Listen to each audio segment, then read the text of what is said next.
أهلا بمشاهدي نسمات المرئية.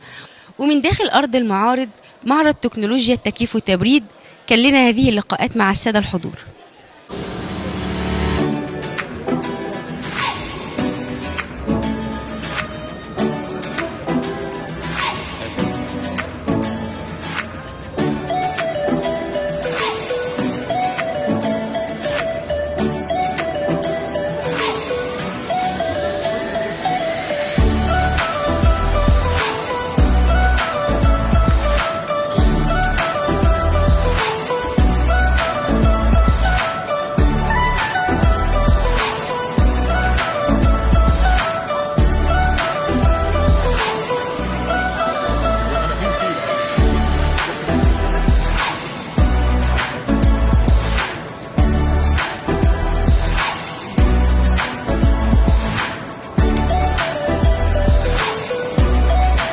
يا باشمهندس، اهلا وسهلا بحضرتك يا فندم.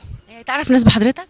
المهندس محمد زغلول، مدير اداره في شركه العمريه لتكرير البترول، ومقرر لجنه الصناعه والطاقه في نقابه المهندسين اسكندريه، ورئيس لجنه الطاقه بحزب حمايه الوطن. حضرتك بالنسبه لفعاليات مهرجان او معرض النهارده، ايه رايك فيه؟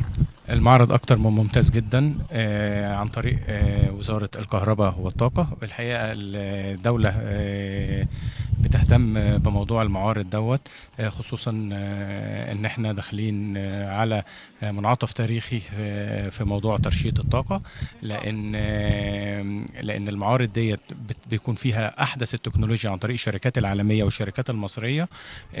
بتعرض كل شركة بتستعرض احدث التكنولوجيا في موضوع ترشيد الطاقة المستخدمة في صناعة التبريد والتكييف. واحنا كلجنة طاقة في الحزب او في النقابة بنهتم بالموضوع ده، بنعمل زيارة للمعرض وعشان نطلع على هذه التكنولوجيا. وكانت مفاجأة جميلة جدا ان الشركات المصرية التصنيع المصري عارض حاجات جميله جدا جدا جدا جدا، واللي كانت مفاجاه جدا بالنسبه لنا، وقدرت انها تنافس الشركات العالميه الموجوده، الشركات الهنديه والتركيه والصينيه.